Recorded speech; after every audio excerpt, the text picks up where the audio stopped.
Hello my dear students, welcome to the class of mathematics by Maninder Singh Sidhu. Today we are about to start a very important chapter from class 11th mathematics, and the name of the chapter is limits and derivatives. Now limits and derivative, these are two very related chapters to each other.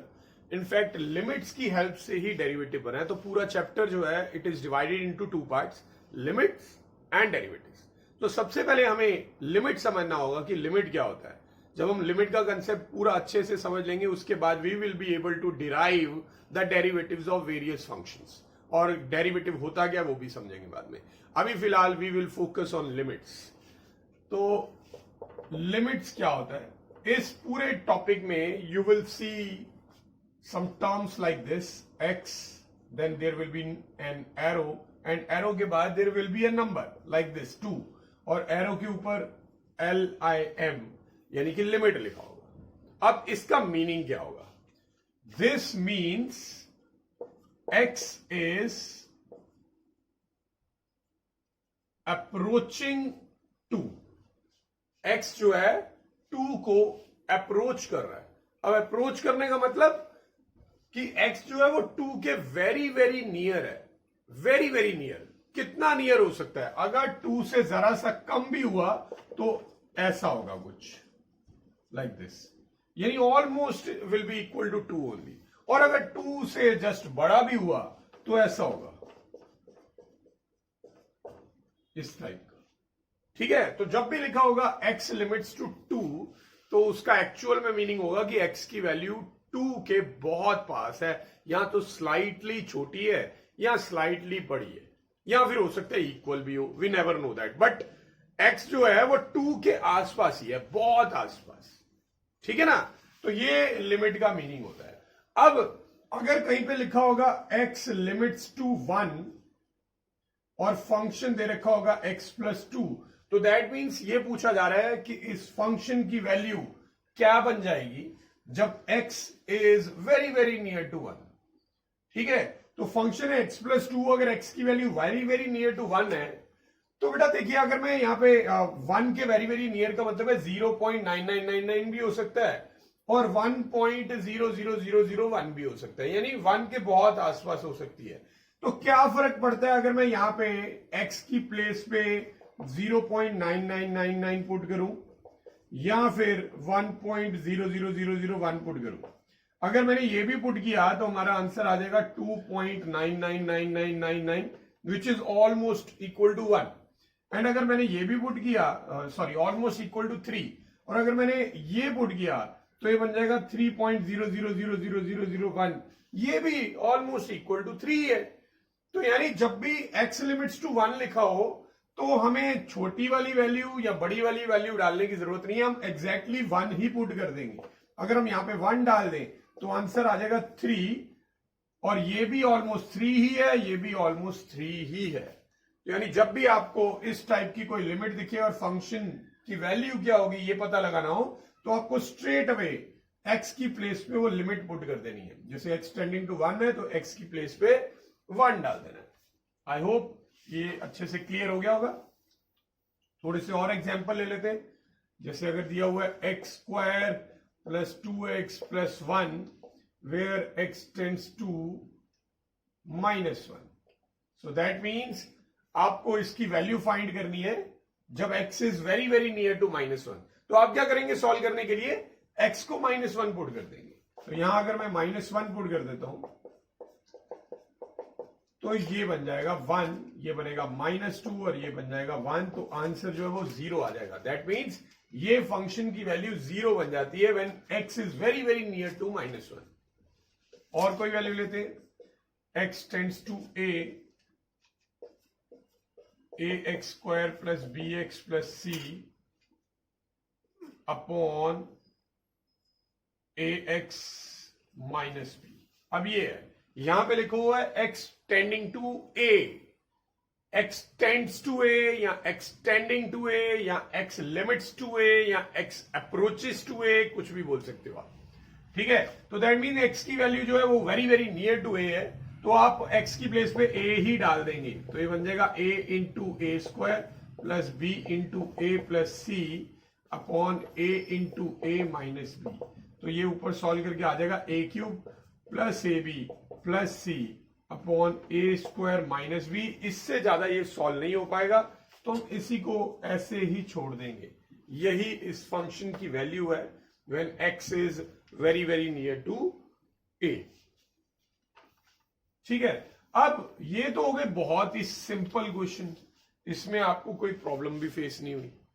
ठीक है, मैं अब कुछ different type का question करवाता हूं आपको, जिसमें कुछ ऐसी सिचुएशन आएगी जो आपने पहले नहीं देख रखी होगी। जैसे x लिमिट्स टू 2, फंक्शन है x square minus 6x plus 8 upon x square minus 4। अब हमें इस फंक्शन की वैल्यू फाइंड करनी है जब x जो है वो अप्रोच करता है 2 को। ठीक है, तो ये क्या बनने वाला है, हम लिमिट पुट करेंगे x की प्लेस पे 2, पूरे फंक्शन में x की प्लेस पे 2 डाल देंगे। ये ऊपर बनेगा 4 माइनस 12 प्लस 8 और ये आ जाएगा 4 माइनस 4। अब देखिए 4 माइनस 12 होता है माइनस 8 प्लस 8 बन जाएगा 0। 0 आ जाए कोई प्रॉब्लम नहीं है। डिनोमिनेटर में आ रहा है 4 माइनस 4, वो भी 0। अगर न्यूमिनेटर में भी 0 आ जाए और डिनोमिनेटर में भी 0 आ जाए तो ये तो बहुत बड़ी प्रॉब्लम है, क्योंकि इसकी वैल्यू क्या होती है वो तो हमें नहीं मालूम। क्योंकि अगर न्यूमिनेटर में 0 डिनोमिनेटर में 0 ना हो तो ऐसी हम फॉर्म को 0 के इक्वल लिख सकते हैं, और अगर ऊपर नॉन जीरो और नीचे 0 तो उसे हम नॉट डिफाइन लिख सकते हैं। बट जब ऊपर भी 0 और नीचे भी 0 आ जाए उसकी वैल्यू हम फाइंड नहीं कर सकते, इसको बोलते हैं इनडिटर्मिनेट फॉर्म। तो अब हम जानते हैं पहले इनडिटर्मिनेट फॉर्म एक्चुअल में होती क्या है। तो इनडिटर्मिनेट फॉर्म एक ऐसी फॉर्म को आप बोल सकते हो जिसकी वैल्यू आप बता ही नहीं सकते कि किस रेंज में होगी। फॉर एग्जाम्पल अगर किसी टर्म की वैल्यू इंफिनिटी आ रही है तो आप जानते हो इंफिनिटी का मतलब है बहुत बड़ा, ठीक है ना, एंड वैल्यू। ठीक है, तो वो इंफिनिटी है, हमें एटलीस्ट मालूम है कि उसकी वैल्यू किस डायरेक्शन में जा रही है। अगर नंबर लाइन की बात करें तो नंबर लाइन पे राइट साइड पे बहुत बड़े नंबर्स होते हैं और राइट साइड में ही जाते रहेंगे तो वो इंफिनिटी आ जाएगा, और लेफ्ट में भी बिल्कुल एक्सट्रीम लेफ्ट में चले जाएंगे तो वो माइनस इंफिनिटी आ जाएगा। तो इंफिनिटी का मतलब होता है एक्सट्रीम्स, राइट। इनडिटर्मिनेट फॉर्म ऐसी फॉर्म्स है जिनकी वैल्यू आप बता ही नहीं सकते किस रेंज में होगी। एक्सट्रीम राइट है, एक्सट्रीम लेफ्ट है कि मिडल है, वो कहीं पे भी हो सकती है। ठीक है, ऐसी कौन कौन सी फॉर्म्स है? एक तो है 0/0 फॉर्म। 0/0 अगर न्यूमरेटर डिनोमिनेटर दोनों इक्वल टू 0 हो तो आप बता नहीं सकते कि इसकी वैल्यू किस रेंज में होगी, राइट। तो ये एक ये फॉर्म है। सेकंड है इन्फिनिटी फॉर्म। अगेन इन्फिनिटी और इन्फिनिटी अगर आपको लगता है कि दोनों इक्वल होते हैं तो आप गलत सोच रहे हैं। कि अगर आप सोचिए इन्फिनिटी और इन्फिनिटी को आपस में काट दें तो वो 1 आ जाएगा, तो गलत है। अगर ऐसा पॉसिबल होता तो यहां पे भी काटा जा सकता था। इनफैक्ट 0 और 0 तो इक्वल भी होते हैं एक दूसरे के, बट काट के आप उसे 1 नहीं बना सकते हो। इन्फिनिटी और इन्फिनिटी इक्वल होना जरूरी नहीं है। इनफैक्ट बहुत ही लेस चांसेस हैं कि दो इन्फिनिटीज इक्वल होंगी, and you never know that. ठीक है, मैं कैसे बोल रहा हूं ये? जैसे अगर मैं आपसे पूछता हूं कि एक पॉन्ड है, there is a pond of water, how many droplets of water are there in that pond.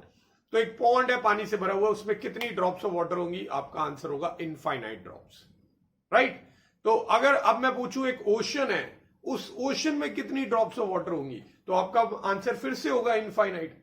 तो अब मैं अगर आपसे पूछूं कि पॉन्ड में भी इनफाइनाइट ड्रॉप्स ऑफ वाटर है एंड ओशन में भी इनफाइनाइट ड्रॉप्स ऑफ वाटर है, तो इसका मतलब क्या पॉन्ड और ओशन दोनों साइज में इक्वल है? Answer is no. हम डेफिनेटली जानते हैं कि पॉन्ड जो होता है वो छोटा होता है एंड ओशन जो है वो बहुत बड़ा होता है, बट दोनों में ड्रॉप्स ऑफ वाटर तो इनफाइनाइट ही है ना, बट फिर भी साइज का डिफरेंस है। तो इस वजह से दो इन्फिनिटी अगर आपके सामने है तो वो आपको नहीं मालूम है कि वो इक्वल है या नहीं। तो इसलिए इन्फिनिटी अपॉन इन्फिनिटी अगेन आप बता नहीं सकते इसकी वैल्यू बहुत हाई रेंज में होगी कि बहुत लो रेंज। अगर ऊपर वाला इन्फिनिटी बड़ा हुआ तो इसका मतलब इसकी वैल्यू 1 से बड़ी आएगी और कितनी भी बड़ी हो सकती है, और अगर नीचे वाला इन्फिनिटी बड़ा हुआ तो इसका मतलब होगा कि इसकी वैल्यू 1 से छोटी आएगी और वो कितनी भी छोटी हो सकती है। तो हमें कोई रेंज के बारे में तो मालूम ही नहीं है, तो इस वजह से ये है इनडिटर्मिनेट फॉर्म। क्योंकि इसकी वैल्यू की रेंज आप नहीं बता सकते। थर्ड है इंफिनिटी माइनस इंफिनिटी फॉर्म।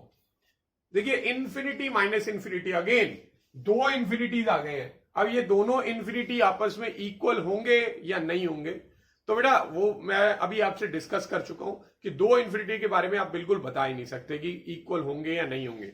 दोनों अनइक्वल होने के हाईली लाइकली चांसेस हैं कि दोनों अनइक्वल ही होंगे, बट अगर अनइक्वल भी हैं तो यू नेवर नो कि ये वाला इंफिनिटी बड़ा है कि ये वाला इंफिनिटी बड़ा है, कि इसका आंसर नेगेटिव में आने वाला है कि पॉजिटिव में आने वाला है। तो अगेन आपको इसकी वैल्यू की रेंज नहीं मालूम है, ठीक है। तो जब भी वैल्यू की रेंज हमें नहीं मालूम पड़ती, बता ही नहीं सकते कि कहां पे लाई करेगी वैल्यू, एग्जैक्टली तो नहीं, अप्रोक्सीमेटली भी नहीं बता सकते हम, तो ऐसी फॉर्म्स को हम बोलते हैं इनडिटर्मिनेंट फॉर्म। इनडिटर्मिनेंट फॉर्म और भी बहुत सारी होती है, बट एनसीईआरटी के अंदर इनफैक्ट सिर्फ ये और थोड़े बहुत क्वेश्चंस में ये डिस्कस्ड है, 99% क्वेश्चंस में यही डिस्कस्ड है।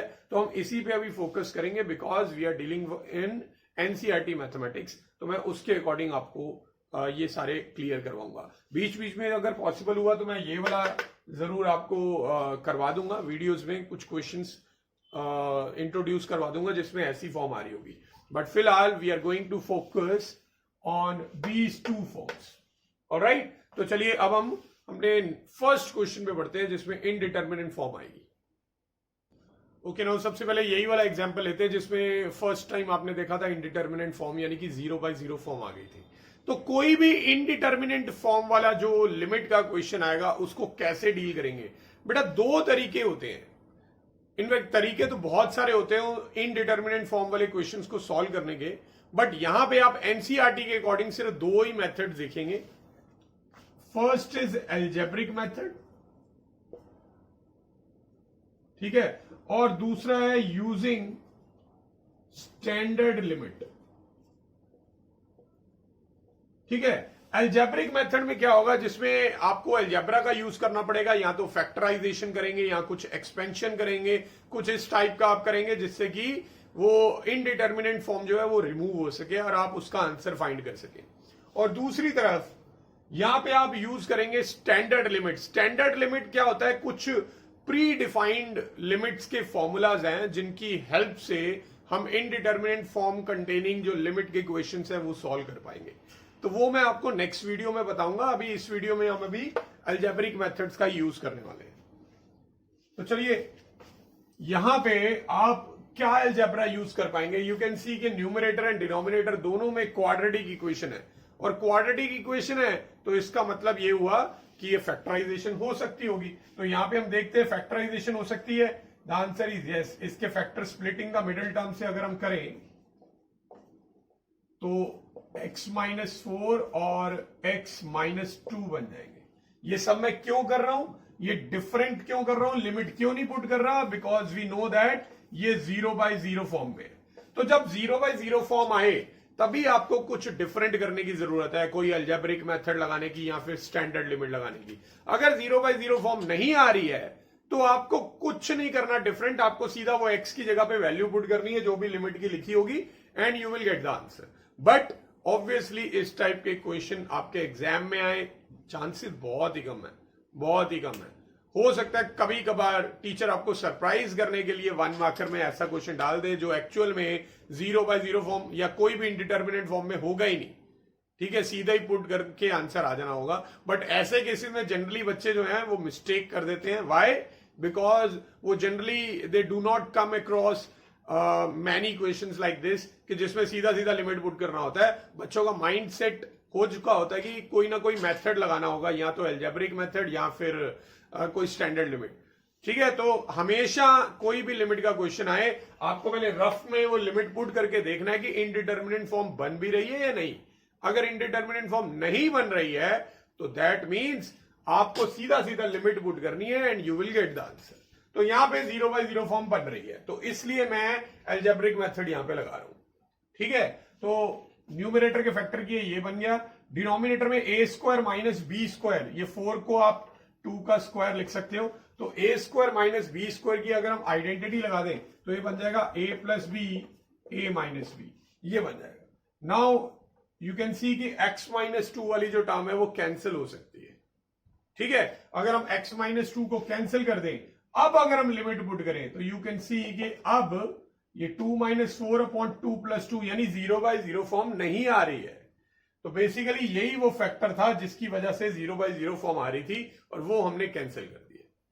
ठीक है, और ये -2 आ जाएगा और ये 4 आ जाएगा, तो इसका आंसर है -1/2।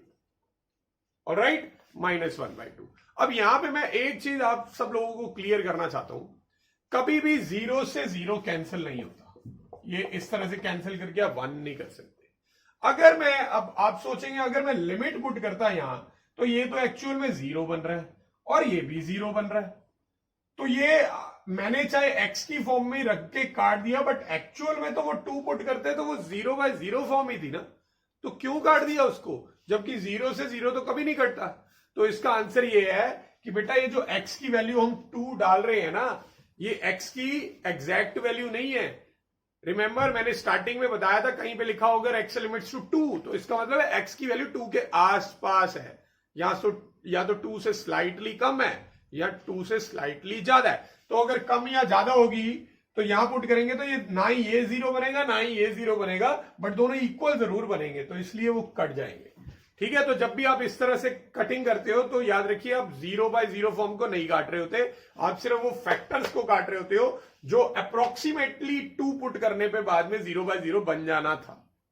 ऑलराइट, तो ये इसका फाइनल आंसर है। आई होप ये समझ आ गया होगा। ठीक है, तो यहां हमने फैक्टराइजेशन का यूज किया। अब मैं एक दूसरा क्वेश्चन लेता हूं जिसमें फैक्टराइजेशन ही यूज करनी पड़ेगी आपको। यह x raise to the power 4 minus 81 upon 2x square minus 5x plus 3 -3। Alright, अब यहां पे आप न्यूमरेटर में देख सकते हो कि डिग्री 4 का पॉलिनोमियल है, बट क्योंकि x की पावर 4 के अलावा और कोई x वाली टर्म नहीं है, तो दैट मीन्स आप इसको फैक्टराइज कर सकते हो। तो मैं फैक्टराइज करूं, बट फैक्टराइज करने से पहले हमें देखना पड़ेगा क्या ये इनडिटर्मिनेंट फॉर्म है। तो अगर मैं x की प्लेस पे 3 डालता हूं तो 3 की पावर 4 बन जाएगा 81, तो 81 माइनस 81 0 आ रहा है, ऊपर तो 0 आ रहा है। यहां पे अगर मैं 3 पुट करूंगा तो 3 का स्क्वायर 9 होगा, 9 टू द 18, 18 में से 3 चला गया तो 15, यहां पे भी x की प्लेस पे 3 डालेंगे, ये भी 15 बनेगा, तो 15 माइनस 15 डेफिनेटली ये 0/0 फॉर्म है। अगर ये 0/0 फॉर्म ना होती तो मैं लिमिट पुट कर देता सीधा सीधा। ठीक है, तो ये 0/0 फॉर्म है, लिमिट पुट नहीं कर सकते। अब हम क्या करेंगे, इसकी फैक्टराइजेशन। x की पावर 4 को आप ऐसे लिख सकते हैं, देन 81 को 9 का स्क्वायर लिख सकते हैं। डिनोमिनेटर में फैक्टर अगर हम बनाने की कोशिश करें तो 2 3 द 6 होता है, और 6 -6 के फैक्टर बनेंगे -6 और +1, तो -5 को मैंने स्प्लिट कर दिया। अब आप a square minus B square की आइडेंटिटी लगाएंगे, which is a plus B into a minus B, और इसके जब हम फैक्टर करेंगे तो एक तो बनेगा 2x और यहां से आएगा 1, तो एक बनेगा 2x + 1 और साथ में बचेगा x -3। देखिए अभी कुछ कटिंग हो नहीं रही, तो क्या लिमिट पुट कर सकते हैं बेटा? अगर आपने लिमिट पुट करने की कोशिश की तो ये टर्म को तो कुछ नहीं होगा, बट ये वाली टर्म 3 का स्क्वायर 9 - 9 0, और 0 से ये मल्टीप्लाई होकर पूरा 0 बन जाएगा न्यूमरेटर, और डिनोमिनेटर में यहां पे x की प्लेस पे 3 पुट करेंगे तो ये भी 0 बन जाएगा। तो यानी कि अभी भी 0/0 फॉर्म है। तो इनडिटर्मिनेट फॉर्म जब तक रहेगी आप लिमिट नहीं पुट कर सकते, आपको तब तक एल्जेब्रिक मेथड या फिर कोई स्टैंडर्ड लिमिट यूज करनी पड़ेगी। तो यहां पे मैं क्या करने वाला हूं, आई कैन सी कि ये वाली जो टर्म है x² - 9 ये अभी भी फैक्टराइज हो सकती है अगर हम 9 को 3 का स्क्वायर लिख दें। अगर मैं 9 को 3 का स्क्वायर लिखूंगा then we can apply the identity of a² - b² once again, तो ये बन गया a + b a - b। ठीक है, नाउ यू कैन सी कि ये कट जाएंगे और ये लिमिट है x टेंड्स टू 3। अब 3 पुट करके देखते हैं क्या 0 आ रहा है। डिनोमिनेटर में तो डेफिनेटली 0 नहीं आ रहा, और न्यूमरेटर में भी नहीं आ रहा क्योंकि सारी प्लस के हैं, पुट कर भी लोगे तो 0 तो बन नहीं सकता। तो अब this is the right time to put the limit. मैं यहां पे पुट करूंगा लिमिट, 3 का स्क्वायर 9 हो जाएगा, 9 + 9, और ये बन जाएगा 3 + 3 एंड डिनोमिनेटर में आ जाएगा 2 × 3 + 1, तो ये बनेगा 18 और ये बनेगा 6। 18 × 6 आता है 108 एंड 2 3 6 + 1 7। ये इस लिमिट की वैल्यू आ जाएगी व्हेन x अप्रोचेस टू 3। ठीक है, चलिए अब हम आगे बढ़ते हैं। इसी टाइप का एक और क्वेश्चन, इस बार है limit x tends to 1 and we have x - 1, okay, x tends to 0, let's say, and we have this। ठीक है, अब अगर हम x को लिमिट 0 पुट करते हैं तो ये 0 + 1 1 हो जाएगा एंड 1 का क्यूब 1 आएगा, तो फिर 1 - 1 करने पे ऊपर तो 0 बन रहा है और नीचे भी लिमिट x की प्लेस पे 0 डाल देंगे तो वो भी 0 बन जाएगा, तो ये तो 0/0 फॉर्म है। ठीक है, और जब भी 0/0 फॉर्म आएगी या फिर कोई भी इंडिटरमिनेंट फॉर्म आएगी तो हमें कोई मेथड यूज करना पड़ेगा, या तो अलजेब्रिक मेथड या फिर कोई स्टैंडर्ड लिमिट। स्टैंडर्ड लिमिट अभी आपको मालूम ही नहीं है। यहां पे अलजेब्रिक मेथड में क्या होता है, या तो फैक्टराइजेशन होती है या फिर एक्सपेंशन वगैरह होती है। यहां what we can do, we can factorise this also. अगर मैं इस पूरे को a मान लू और इसको b मान लू, इसे 1 का क्यूब लिख दे तो a³ - b³ की आप आइडेंटिटी लगा सकते हो। एक वो तरीका है फैक्टराइजेशन से, बट मैं इसको एक्सपेंशन से करवा रहा हूं आपको। a + b³ की आइडेंटिटी अप्लाई कर रहा हूं। सो a + b³ की आइडेंटिटी है a³ + b³ + 3a² b + 3ab²। ठीक है, ये आइडेंटिटी अप्लाई की मैंने और आगे -1 अपॉन में x। ठीक है,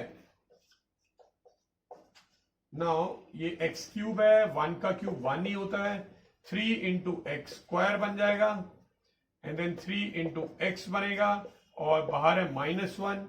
नाउ ये 1 से 1 कैंसिल हो जाएगा। क्या मैं अब लिमिट डाल सकता हूं? आंसर इज नो, क्योंकि अभी भी नीचे x है और 0 डालते ही वो 0 बन जाना है और ऊपर भी तीनों टर्म्स x वाली है।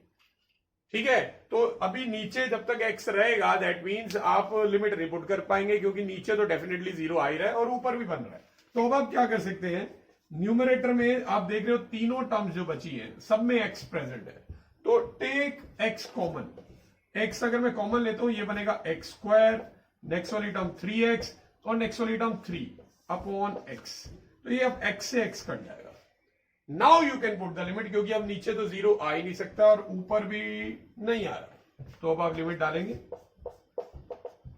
x की प्लेस पे 0, 3 × 0 + 3, तो ये 0 + 0 + 3, इसका आंसर 3 आ जाएगा। तो इस लिमिट की वैल्यू 3 है। याद रखिए समथिंग अपॉन 0 चल जाएगा क्योंकि वो इंफिनिटी बनेगा, 0 अपॉन समथिंग भी चल जाएगा क्योंकि वो 0 बन जाएगा, बट 0 अपॉन 0 नहीं चलेगा। ठीक है, तो ये हमने कुछ फैक्टराइजेशन पे बेस्ड और एक्सपेंशन पे बेस्ड क्वेश्चन किए। चलिए अब हम आगे बढ़ते हैं। Okay, now in this question, काफी लंबा चौड़ा क्वेश्चन है, but if we try to put the limit, definitely यहां पे 1 पुट करने पे ऊपर 0 तो नहीं आ रहा है। ठीक है, बट यहां अगर हम 1 पुट करते हैं तो 1 - 1 0 हो जाएगा, यानी समथिंग अपॉन 0 किसके इक्वल होता है, इंफिनिटी के। तो ये वाली टर्म तो इंफिनिटी बन गई और यहां पे भी न्यूमरेटर में तो कांस्टेंट है, डिनोमिनेटर में तीनों टर्म्स में x दिख रहा है। ठीक है, तो मैं तीनों जगह पे अगर 1 डालता हूं तो 1 का क्यूब 1 हो जाएगा, यहां पे 1 का स्क्वायर 1 होगा, तो 1 × -3 विल बी -3, तो 1 - 3 विल बी -2, और यहां पे अगर मैं 1 पुट करूंगा तो ये +2 बनेगा, तो -2 और +2 मिलके 0, तो यहां पे भी डिनोमिनेटर में 0 आ रहा है, तो this is actually infinity minus infinity form. अब ये जो इंफिनिटी माइनस इंफिनिटी फॉर्म होती है ये 0/0 फॉर्म का ही एक एक्सटेंडेड वर्जन है, यानी इसको जब हम आगे सिंप्लीफाई करेंगे तो ये 0/0 फॉर्म में ही कन्वर्ट हो जाएगा और फिर हम इसे वैसे ही सॉल्व कर देंगे जैसे 0/0 फॉर्म वाले क्वेश्चन को करते हैं। तो चलिए करना स्टार्ट करते हैं। सबसे पहले what we can do, algebraic method को यूज करते हैं, जहां पे कुछ फैक्टराइजेशन पॉसिबल है वो कर देंगे। जैसे यहाँ पे डिनोमिनेटर में से x कॉमन निकल सकता है तो ये x - 1 बचेगा। सिमिलरली यहां पे भी अगर हम x कॉमन निकाल लें तो x² - 3x + 2 बनेगा ये। ठीक है, और अगर मैं इस फ्रैक्शन में फैक्टराइजेशन कर दूं विच इज पॉसिबल, तो -3 और 2, तो 2 के फैक्टर यहाँ पे -2 और -1 बनेंगे, तो एक x-1 और एक x-2 आ जाएगा, ये बन जाएगा। So now can we take anything common? The answer is yes, we can take common. तो अब आपके पास दो मेथड है, दो वेज है करने के, आइदर टेक कॉमन और टेक द एलसीएम। तो दोनों में से कुछ भी कर सकते हो। अगर एलसीएम लेके करना है तो x-1 और x दोनों में कॉमन है, तो उसे एक ही बार लिखेंगे और साथ में आ जाएगा x-2। ठीक है, अब इस पूरे को इस डिनोमिनेटर से डिवाइड करेंगे तो x-2 बचेगा, तो x-2 को x-2 से मल्टीप्लाई कर देंगे तो x-2 का होल स्क्वायर, और इस पूरे को इससे डिवाइड करेंगे तो 1 आएगा, और 1 1 द 1 ही आ जाएगा। ठीक है, अब इसके बाद हम क्या कर सकते हैं, इसके बाद एक्सपेंशन कर सकते हैं। अब क्या ये अभी भी इंफिनिटी बाय इंफिनिटी फॉर्म है? नहीं, क्योंकि अब ये एक ही फ्रैक्शन बन चुकी है। अब अगर आपने लिमिट पुट की तो ये देखिए यहाँ पे 1 पुट करेंगे, 1 - 2 हो जाएगा -1, -1 का स्क्वायर +1, और फिर 1 - 1 करने पे 0 आ रहा है, और नीचे यहाँ पे अगर आप 1 पुट करते हैं तो ये भी 0 हो जाएगा, तो 0 इंटू समथिंग 0। तो अब ये 0/0 फॉर्म में कन्वर्ट हो चुका है। तो जो पहले इंफिनिटी माइनस इंफिनिटी फॉर्म था, एलसीएम लेके जब हमने उसे एक ही फ्रैक्शन बना लिया तो ये 0/0 फॉर्म हो गया। अब इसको आगे कैसे सॉल्व करेंगे? 0/0 फॉर्म की तरह ही हम इसमें न्यूमरेटर में एक्सपेंशन कर सकते हैं। तो चलिए एक्सपेंड कर देते हैं, देखते हैं क्या बनता है। a minus b whole square की identity, a² - 2ab plus b² -1, आगे -1 है और नीचे डिनोमिनेटर एज इट इज रहेगा। ठीक है, अब ये 4 - 1 हो जाएगा, 4 - 1 करने पे ये बन जाएगा 3। नाउ आप देख सकते हो न्यूमरेटर में एक क्वाड्रेटिक इक्वेशन है जिसके फैक्टर बन सकते हैं, डेफिनेटली बन सकते हैं फैक्टर। क्या फैक्टर बनेंगे? -3 एंड -1, तो इसमें x-3 और x-1 फैक्टर आ जाएंगे। अब आप देख सकते हो कि दोनों में एक टर्म कट जाएगी, तो एक टर्म कटने के बाद अब आप जब लिमिट पुट करेंगे तो ये 0/0 फॉर्म नहीं है, क्योंकि इन्हीं जो दो टर्म्स कट गई हैं इनकी वजह से 0/0 फॉर्म आ रहा था। अब आप लिमिट पुट करिए तो ऊपर आ जाएगा 1 - 3, नीचे आ जाएगा 1 × 1 - 2, तो ये बनेगा -2, ये बनेगा -1, साइन कैंसिल हो जाएंगे, तो 2 इसका आंसर आ चुका है। आई होप ये लिमिट का क्वेश्चन आपको समझ आया होगा। तो इंफिनिटी माइनस इंफिनिटी फॉर्म का कोई भी क्वेश्चन होगा, एलसीएम वगैरह लेने के बाद वो 0/0 फॉर्म में ही कन्वर्ट हो जाएगा। चलिए अब हम नेक्स्ट क्वेश्चन करते हैं। Okay, coming to this question, इसमें the limit is x tends to -2। So अगर इस एक्सप्रेशन में मैं x की प्लेस में -2 पुट करता हूं तो ये टर्म बन जाएगी -1/2, जो कि इस +1/2 से कैंसिल होकर 0 बन जाएगा, एंड डिनोमिनेटर में भी -2 पुट करने पे ये भी 0 बन जाएगा। तो डेफिनेटली ये 0/0 फॉर्म है। अब 0/0 फॉर्म होगी तो हम लिमिट पुट नहीं कर पाएंगे, हमें कोई अलजेब्रिक मेथड या फिर कोई स्टैंडर्ड लिमिट का यूज करना पड़ेगा। तो यहाँ पे अभी हमें स्टैंडर्ड लिमिट तो हमने पढ़ी नहीं है अभी तक, तो अलजेब्रिक मेथड का यहाँ पे यूज करते हैं। What we can do, we can see there are 2 fractions, 2 fraction है, तो माइंड में एक ही चीज आती है कि एलसीएम ले लेना चाहिए। तो मैं x और 2 का एलसीएम लूंगा, LCM will be 2x, then this will become 2 + x whole upon x + 2। Now this denominator जो है ये नीचे डिनोमिनेटर के साथ मल्टीप्लाई में आ जाएगा। ठीक है, तो ऊपर है 2 + x और डिनोमिनेटर में एक 2x है और साथ में x + 2 है। नाउ ये x + 2 जो है ये कैंसिल कर सकते हो आप, तो अगर x + 2 कैंसिल कर देते हैं देन वो टर्म भी आपकी कट गई जिसकी वजह से 0/0 फॉर्म आ रही थी। रिमेनिंग जो बचा है वो 1/2x है, इसमें आप x की प्लेस पे -2 पुट कर देंगे तो आपका आंसर 1/-4 आ जाएगा, यानी -1/4। ठीक है, ये आ चुका है। एक और क्वेश्चन यहाँ पे मैं डिस्कस कर लेता हूं। क्वेश्चन है limit z tends to 1 and z raise to the power 1/3 -1 upon z raise to the power 1/6 -1। अब इसमें भी अगर आप at the place of z 1 substitute कर दें तो 1 की power something will be 1 only, तो 1 - 1 0 बन जाएगा, और यहां पे भी 1 अगर आप पुट करेंगे तो ये भी 1 - 1 0 बन जाएगा। तो ये 0/0 फॉर्म है। ठीक है, 0/0 फॉर्म है। अब इसको कैसे करें? अब यहां पे हम क्या कर सकते हैं, आप देख सकते हो जो न्यूमरेटर एंड डिनोमिनेटर में जो एक्सपोनेंट दिए हैं यानी जो पावर दी है वो एक पावर जो है वो दूसरे का डबल है। ठीक है, कौन सा डबल है? 1/3 जो है वो 1/6 का डबल है, क्योंकि अगर आप 1/6 का डबल करें तो वो 2/6 आता है, जो कि कट के 1/3 ही बनता है। ठीक है, तो हम क्या कर सकते हैं, हम ये जो पावर 1/3 है ये 1/6 का डबल है, इस वजह से इसे हम ऐसे लिख देंगे 1/6 का होल स्क्वायर, 1/3 को ऐसे लिख देंगे, और डिनोमिनेटर में there will be no changes, as it is रहने देंगे। ठीक है, अब इसके बाद आप इसमें A square minus B square की आइडेंटिटी लगा सकते हो। अब A square minus B square की आइडेंटिटी होती है A plus B into A minus B, ये हमने आइडेंटिटी अप्लाई की। अब आप देख सकते हो z की पावर 1/6 माइनस 1 जो है वो ऊपर नीचे से कैंसिल हो जाएगा, और कैंसिल होने के बाद आपके पास ये जो टर्म बचेगी उसमें आप z की प्लेस पे 1 डाल दो, तो 1 की पावर 1/6 प्लस 1, अब 1 की पावर समथिंग 1 ही होता है, देन 1 + 1 इसका आंसर 2 आ जाएगा। ठीक है, अब शायद आप सोच रहे हो कि ये तो इसकी पावर डबल थी इस वजह से हमने ऐसे कर लिया, बट अगर हर बार ऐसा तो जरूरी नहीं है कि डबल दे रखा हो, तो अगर ये पावर डबल ना हो एक दूसरे की तो उस केस में कैसे सॉल्व करेंगे वो आपको बताऊंगा नेक्स्ट वीडियो में, क्योंकि वो फिर अलजेब्रिक मेथड से सॉल्व नहीं हो पाएगा, उसके लिए स्टैंडर्ड लिमिट की जरूरत पड़ेगी। ठीक है, अब मैं आपको नेक्स्ट क्वेश्चन करवाता हूं इसी कैटेगरी में। Next we have x tends to 0 and then x plus 1 minus 1 by x।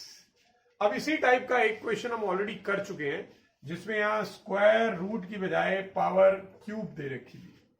ठीक है, वो हम क्वेश्चन ऑलरेडी कर चुके हैं, तो वही है, बस क्यूब की बजाय पावर है 1/2 यानी स्क्वायर रूट। अब वो क्यूब था तो हमने उसे ओपन कर लिया a + b होल क्यूब की आइडेंटिटी लगा के, मगर स्क्वायर रूट की तो कोई आइडेंटिटी नहीं होती, तो क्या कर सकते हैं, स्क्वायर रूट देख के आपने सबसे ज्यादा बार एक स्टेप यूज किया होगा, yes you are right, rationalising. तो यहां पे भी हम रैशनलाइजिंग ही करेंगे, बट डिनोमिनेटर को नहीं, न्यूमरेटर को।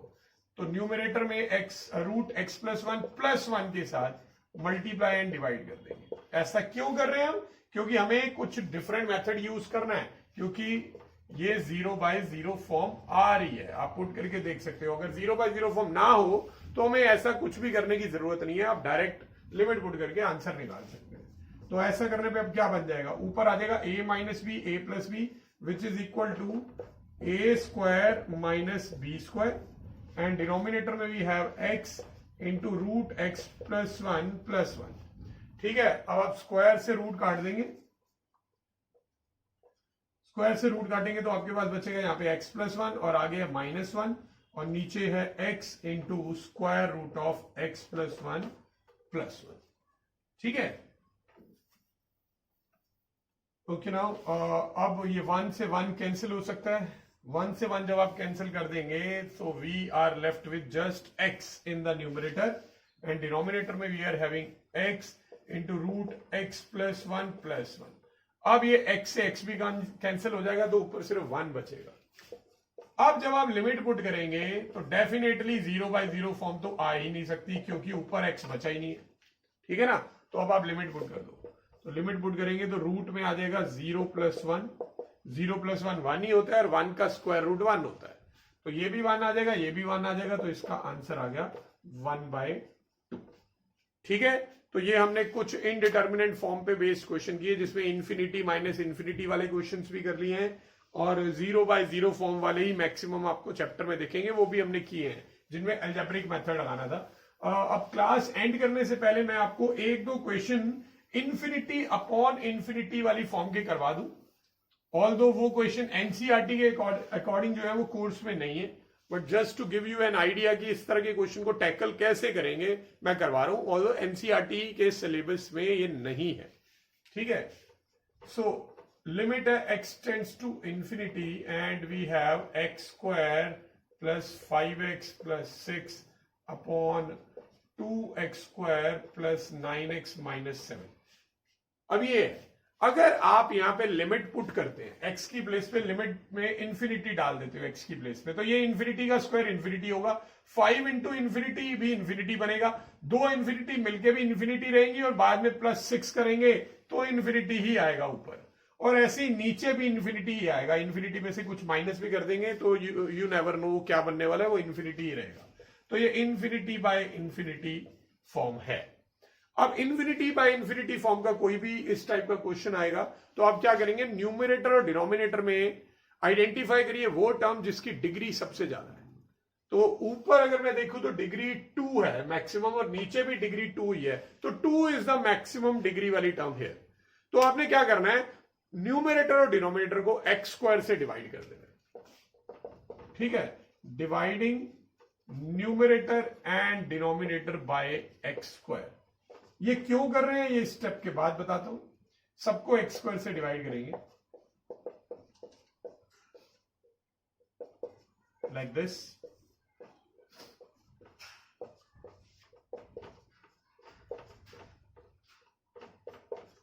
ओके, अब ये कटिंग हो जाएगी 1, यहां पे भी कटिंग होगी, ये आएगा 5/x, और नेक्स्ट में कोई कटिंग नहीं होगी एज इट इज।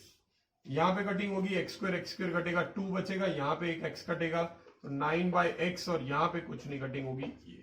तो हमने इस फॉर्म को इस फॉर्म में क्यों किया, क्योंकि इन्फिनिटी को टैकल करने का हमारे पास सिर्फ और सिर्फ एक ही तरीका है। हम सिर्फ इतना जानते हैं कि रेसिप्रोकल ऑफ इन्फिनिटी हमेशा 0 होता है। तो अगर कहीं इन्फिनिटी पुट करना है तो वो अगर आप हमेशा रेसिप्रोकल में पुट करेंगे तो उसकी वैल्यू हमेशा 0 बन जाएगी, ये श्योर है, ठीक है। तो अब मैंने रेसिप्रोकल में पुट किया, जहां जहां x है उसकी जगह अगर मैं इन्फिनिटी डाल दूंगा तो याद आएगा 1/5/∞ प्लस 6/∞, इन्फिनिटी का स्क्वायर इन्फिनिटी रहेगा। यहां पे 2 प्लस 9/∞ माइनस 7/∞, ठीक है। अब समथिंग अपॉन इन्फिनिटी 0 हो जाएगा, तो ये भी 0 हो गया, ये भी 0 हो गया, नीचे भी ये दोनों 0 बन जाएंगे, तो इसका आंसर 1/2 आ जाएगा, ठीक है। So this is how you will tackle all the problems जो इन्फिनिटी माइनस इन्फिनिटी फॉर्म में होगी। एक और करवा देता हूं ऐसे वाला क्वेश्चन जिसमें ऊपर और नीचे डिग्री सेम नहीं होगी, ठीक है। तो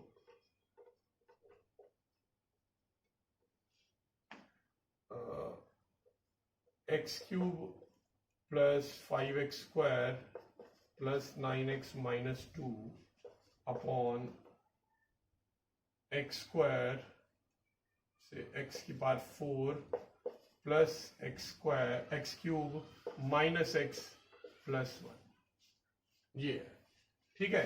अब अगर आप लिमिट पुट करते हैं तो डेफिनेटली ये पूरा सॉल्व करके ऊपर भी इन्फिनिटी आ रहा है और नीचे भी इन्फिनिटी आ रहा है। अब आप देखेंगे कि डिग्री मैक्सिमम कहां पे है, न्यूमरेटर और डिनोमिनेटर में से ऊपर मैक्सिमम डिग्री 3 है, नीचे मैक्सिमम डिग्री 4 है। तो आपको x⁴ वाली टर्म लेनी है और उससे डिवाइड करना है न्यूमरेटर एंड डिनोमिनेटर को।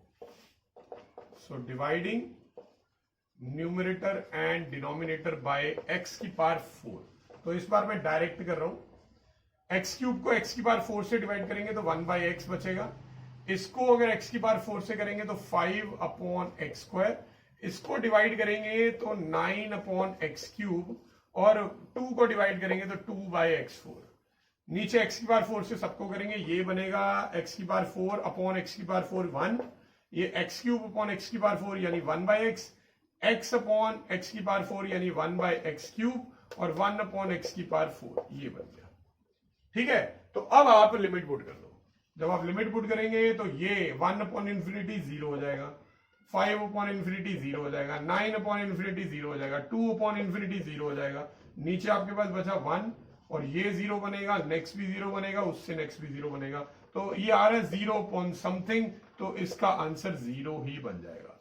अगर समथिंग अपॉन 0 होता तो आप उसका आंसर इन्फिनिटी या नॉट डिफाइन लिख सकते हो, वो भी चल जाएगा, बट 0/0 फॉर्म नहीं चलती है, ना ही इन्फिनिटी अपॉन इन्फिनिटी, ना ही इन्फिनिटी माइनस इन्फिनिटी, ठीक है। तो मैंने आपको इस वीडियो में 0/0 फॉर्म कैसे टैकल करनी है वो भी सिखा दिया, इन्फिनिटी माइनस इन्फिनिटी फॉर्म कैसे टैकल करनी है, और इन्फिनिटी अपॉन इन्फिनिटी फॉर्म कैसे टैकल करनी है, ये सब हमने सीख लिया, बट सबके सब हमने सॉल्व करे हैं अलजेब्रिक मेथड से, ठीक है। तो फैक्टराइजेशन या फिर एलसीएम लेके या रेशनलाइज करके या एक्सपेंशन करके इनमें से कोई मेथड यूज किया और लिमिट की वैल्यू फाइंड की। बट नेक्स्ट वीडियो में अब मैं करवाऊंगा ऐसे क्वेश्चन जिसमें फैक्टराइजेशन यानी कोई भी अलजेब्रिक मेथड अप्लाई नहीं कर पाएंगे। तो उसके लिए किसी स्टैंडर्ड लिमिट की जरूरत पड़ेगी. तो तब तक keep practising and thanks for watching.